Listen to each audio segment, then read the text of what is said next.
Hi hello வணக்கம். நான் உங்கள் ஷெஃப் தீனா. இன்றைக்கி நம்மளோட ஷெஃப் தீனாஸ் கிச்சனில் வந்து உங்களுக்கு சூப்பரான இந்த மட்டன் வச்சு மட்டன் குழம்பு பண்ணியிருக்கோம். அதாவது மட்டன் குழம்பு வந்து எனக்கு ஆக்சுவலாக தீபாவளிக்கு முன்னாடி நாள் வந்து நிறைய பேர் கேட்டிருந்தாங்க. என்னால் பண்ண முடியல. ஐம் ரியலி சாரி, மன்னிப்பு கேட்டுக்கிறேன். இப்போது அந்த மட்டன் குழம்பு எப்படி பண்ணுறது ஹோட்டல் ஸ்டைலில் ஒரு சூப்பரான ஸ்டைலுங்க சொல்லி கொடுத்துருக்கேன். கண்டிப்பாக வீட்டில் ட்ரை பண்ணி பாருங்கள். அது பர்டிகுலராக இந்த மட்டன் குழம்பு பார்த்தீங்கன்னா லாஸ்ட்டாக அந்த தேங்காய், அந்த முழு தனியாக, கொஞ்சம் காஞ்ச மிளகாய், கொஞ்சம் கருவேப்பிலை இதெல்லாம் போட்டு கொஞ்சம் லைட்டாக வறுத்துட்டு அந்த கிரேவி ரெடியான பிறகு கொஞ்சம் லைட்டாக அது மேலே போட்டு மிக்ஸ் பண்ணி எடுத்து சோப் பண்ணால் சூப்பராக இருக்கும். அந்த வறுத்த ஃப்ளேவர் நல்லா தெரியும். இப்போ அந்த டிஷ் எப்படி பண்ணுறது பார்ப்போம். அதுக்கு முன்னாடி இந்த டிஷ்ஷுக்கு தேவையான இன்கிரியன்ஸ் நம்ம பார்த்தலாமா?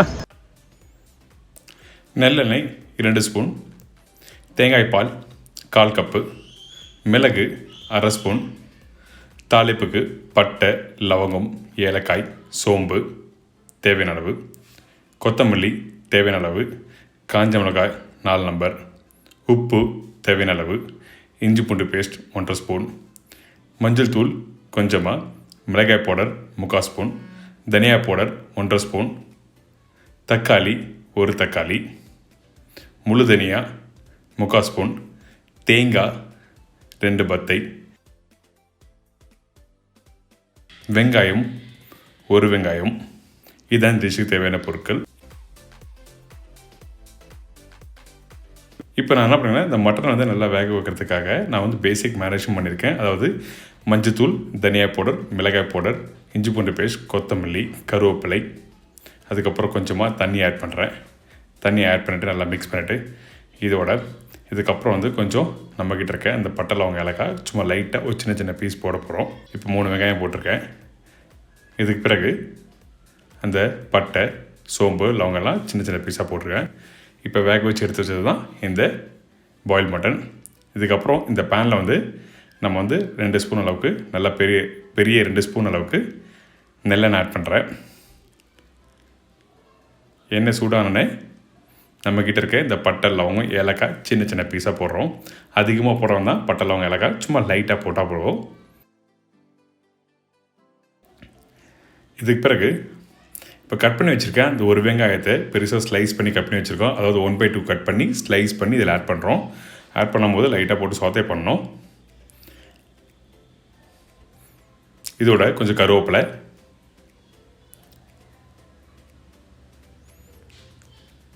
இதுக்கப்புறம் காஞ்ச மிளகாய் கொஞ்சம் போட்டு நல்லா சோத்தே பண்ணுங்கள். இந்த இஞ்சி பூண்டு பேஸ்ட் நல்லா அதிகமாக போடுங்க. அதாவது 1/2 ஸ்பூன் அளவுக்கு இஞ்சி பூண்டு பேஸ்ட் போட்டிருக்கேன். இந்த இஞ்சி பூண்டு போட பிறகு நல்லா சோத்தே பண்ணுங்கள், ரொம்ப ரொம்ப முக்கியம். இதுக்கப்புறம் கட் பண்ணி வச்சுருக்க அந்த ஒரு தக்காளியை கொஞ்சம் இதில் ஆட் பண்ணுறோம். போட்டு திருப்பி நல்லா வதக்குங்க. வதங்கி வர டைமில் கொஞ்சோண்டு சால்ட் ஆட் பண்ணுறோம். அது கல்லுப்பு தான் போட்டிருக்கேன். இந்த மட்டன்லாம் கல்லுப்பு போட்டிருக்கோம். இதுக்கப்புறம் கொஞ்சோண்டு லைட்டாக பிஞ்ச் மஞ்சத்தூள் லைட்டாக போடுங்க.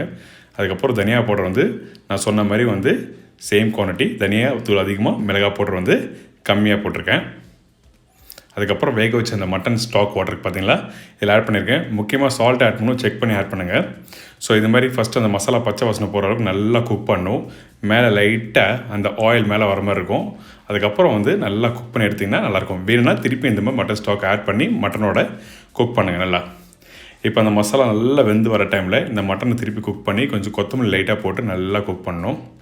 இதுக்கப்புறம் அந்த மசாலா நல்லா வெந்து வரட்ட சொல்லி ஒரு மூடி போட்டு கவர் பண்ணிவிட்டு அதுக்கப்புறம் இப்படி எடுத்திங்கன்னா இந்த மாதிரி அந்த ஃப்ளேவர் நல்லா வரும். இதுக்கப்புறம் தேங்காய் பால். இந்த தேங்காய் பால் வந்து நல்லா ஒரு அரை மூடி தேங்காய் பால் வந்து நல்லா எடுத்து இது மாதிரி பால் ஆட் பண்ணியிருக்கேன். நல்லா மிக்ஸ் பண்ணுங்கள். ஸோ அந்த தேங்காய் பால் போட்டோன்னே கொஞ்சம் லைட்டாக ஸ்பைஸ் லெவல் கம்மியாகும். அதுக்காக நான் செக் பண்ணுறேன். இப்போ நல்லா வெந்தோடனே கலர் லைட்டாக சேஞ்ச் ஆகும். ஸோ அப்போ திருப்பி கொஞ்சம் லைட்டாக கொத்தமல்லி போடலாம், கருவேப்பிலை போடலாம். இந்த மாதிரி நல்லா போட்ட பிறகு இப்போ இந்த குழம்பு ஆல்மோஸ்ட் ரெடி. ஃபைனல் ஸ்டேஜில் நம்ம என்ன பண்ண போகிறோம்னா இதுக்கப்புறம் வறுத்து எடுக்க போகிறோம். ஒரு சின்ன கடாயில் கொஞ்சோண்டு ஆயில்,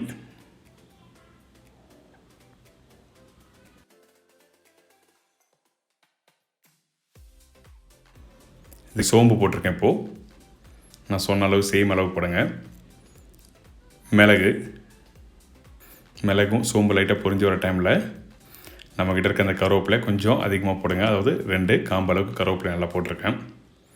காஞ்ச மிளகாய், தனியா நான் சொன்ன அளவு,